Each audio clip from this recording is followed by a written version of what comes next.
My last video on how democracies fall developed a fairly interesting comment section. And there was one note in particular that I found fascinating. People would choose a point or two or 12 and talk about all of the things the other party did wrong in years past, which led us to where we are. Or maybe they'd acknowledge the potential threat, but say, we've only got 3 more years. That's enough time for democracy itself not to be at stake. Conversely, in my mind, the evidence speaks for itself completely outside the scope of the past or the future. Like, if your car runs out of gas today because your spouse forgot to fill the tank yesterday is irrelevant to the problem at hand. Arguing about whose fault it is, who drove the car last, attempting to assign blame, all of that is wasted time. Time that may be vital in preventing a bad situation from turning deadly. In general, stories are crafted to mirror reality. Even films like Doctor Strange or Everything Everywhere All at Once that deal with breaking reality are still rooted in that which we understand, which is practical storytelling. You can't ask an audience to enjoy something beyond the scope of understanding. So very frequently, when you hear people complain about something not making sense, they're likely not talking from an in-world or diegetic perspective, but from their personal life experience or knowledge not matching what they see on screen. So, summing up our thesis statement, the problem being pointed out in my previous video is how long we think it takes for an authoritarian regime to rise to power. The problem here is time. Who has time? Who has time? But then if we do not ever take time, how can we ever have time? Starting with the events of Phantom Menace, when Palpatine was merely a senator, it took about 13 years for him to rise to power and create the Empire, which ruled for about 23 years. The First Order was created from the remains of the Empire in the time span between Return of the Jedi and The Force Awakens, about 30 years. Flashbacks aside, the entire sequel trilogy takes place within the span of just 1 year. The First Order seized power far more quickly than the Empire did, but then proved incapable of maintaining their rule. It's an interesting contrast, the slow, subtle political maneuvering of Palpatine and the Sith, versus the First Order building an army that could seize power instantly. This is where I've seen a lot of people critique the sequels, saying the timeline of the First Order doesn't make sense. Now, I'm just guessing here, but one reason we might think that, I think, is just lack of education, or maybe just specifically a lack of interest in history. Because when examining story as a mirror to our reality, you'll see that the reign of the Empire and the First Order are both entirely realistic. The German Confederation lasted 33 years and was followed by the German Empire, which only lasted 1 year. The Central African Republic lasted 16 years, while the following Central African Empire lasted 3 years.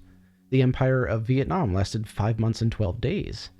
The Empire of China, 3 months and 10 days. There's many more examples, but I think the point is clear. The only reason the First Order's short reign feels wrong is because we don't know our history. Palpatine spent a decade not just seizing power, but creating a system of governance. He built an empire that could last, whereas the First Order feels more like a pirate fleet, doing whatever they want because no one can stop them, but not having any galactic political structure around which an empire could be built. Which is not a knock on the writers, because again, the First Order's emergence and defeat is very realistic compared against real-life authoritarian regimes. It's very possible that the First Order was intentionally written to quickly crash and burn, showing that even the absurdly corrupt government of the Empire was vastly superior to a purely militaristic regime. This topic started with questioning the timeline of authoritarianism in America, and what we've seen throughout history is that fascism has no established timeline. 50 years or 50 days, it doesn't matter. If cracks in a democracy exist, someone eventually will find and exploit them. And how long that emerging empire lasts also has no established timeline. An empire can span decades, be brought down by a dedicated rebellion also working for decades. Or a regime can rise and fall like a crashing wave, seizing power one year and losing it the next. Everyday people can show up out of nowhere and leave a fledgling empire in ruins. A legacy quickly forgotten save for one hilariously pitiful fact. The entire galaxy walked away from Exegol telling the war story that the First Order was defeated because their entire fleet didn't know how to fly up.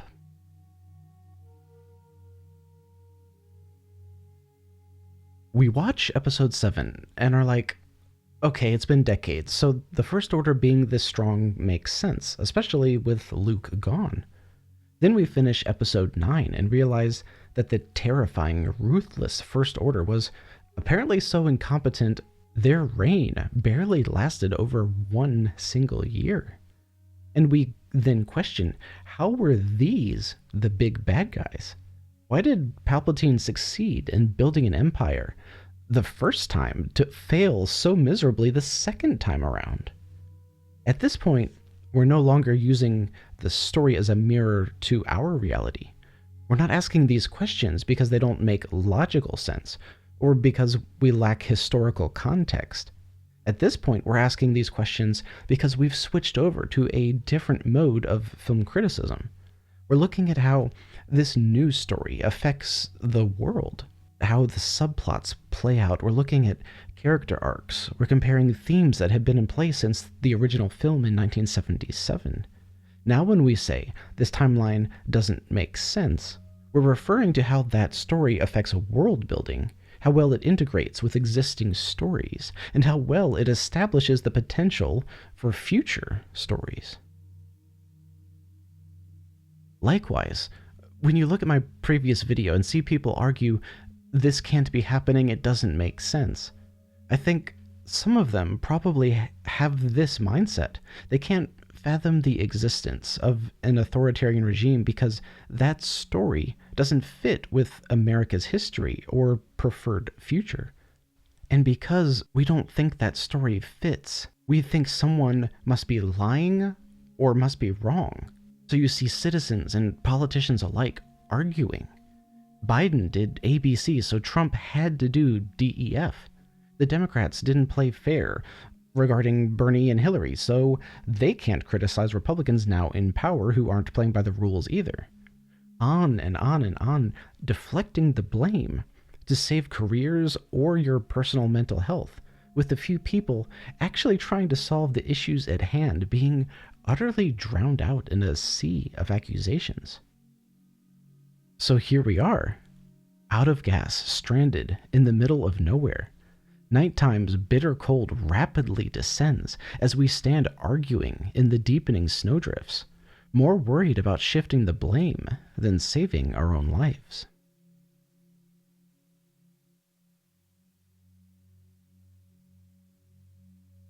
Whether we are saying a story's issues stem from diegetic world building or because the story poorly reflects reality, eventually, after much arguing and frustration and probably drinking, we get to the how do we fix it stage.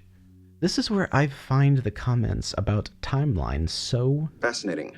Because most of the time, identifying the source, the cause of the problem, doesn't actually help solve it.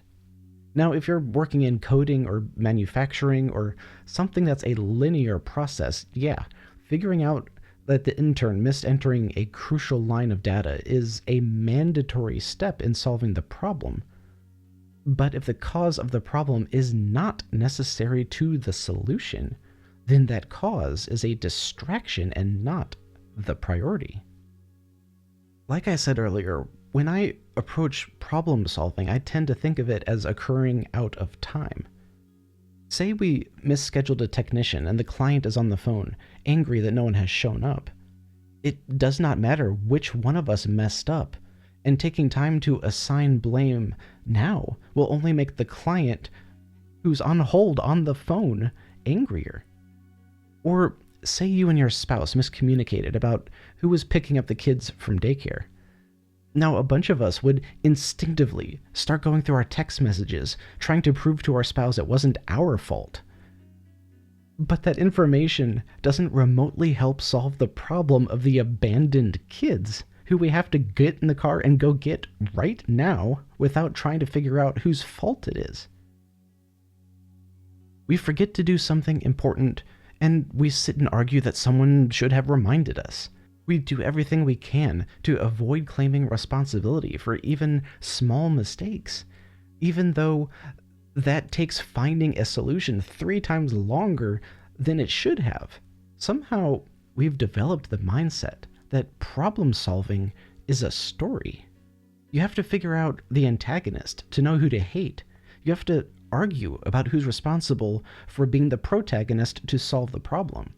The plot of the problem-solving story isn't at all focused on the actual problem-solving.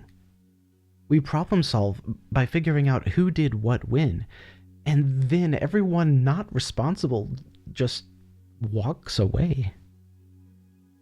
This is a very clinical, unemotional, Vulcan-esque statement, but problem-solving is a science. It has definitive steps, a testing process, data evaluation. I'm not sure there's any best official method, but here's the basic steps.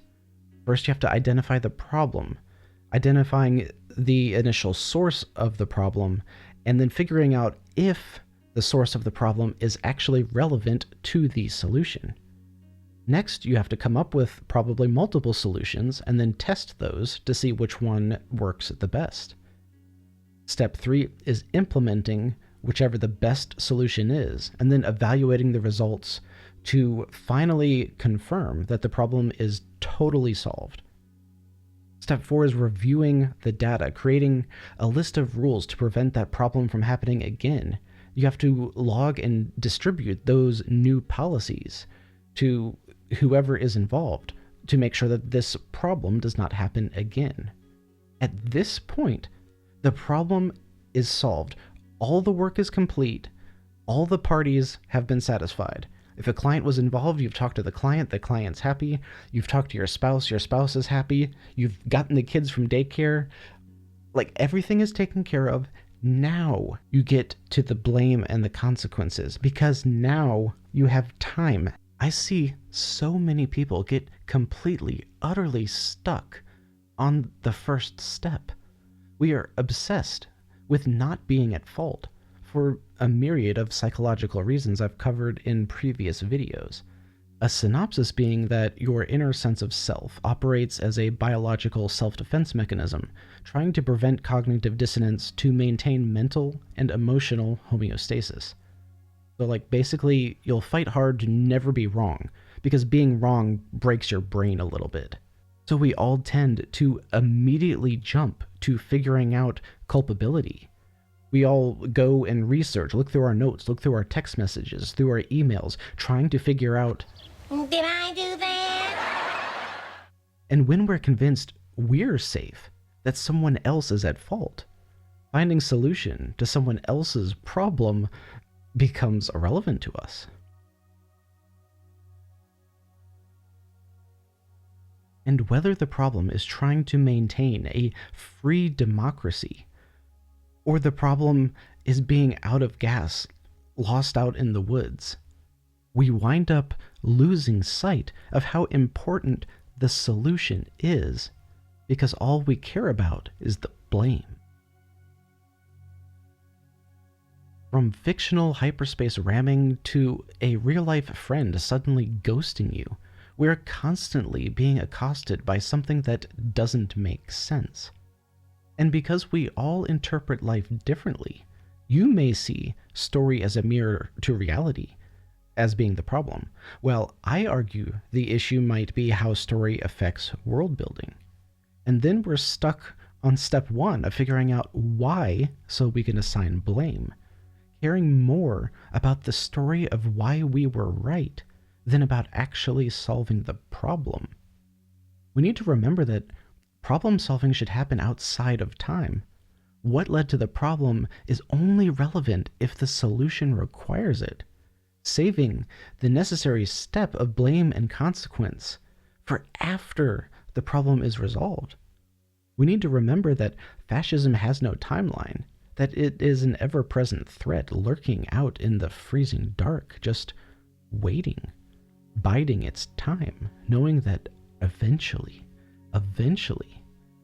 we'll run out of gas and be too distracted yelling at each other to even see death itself approaching.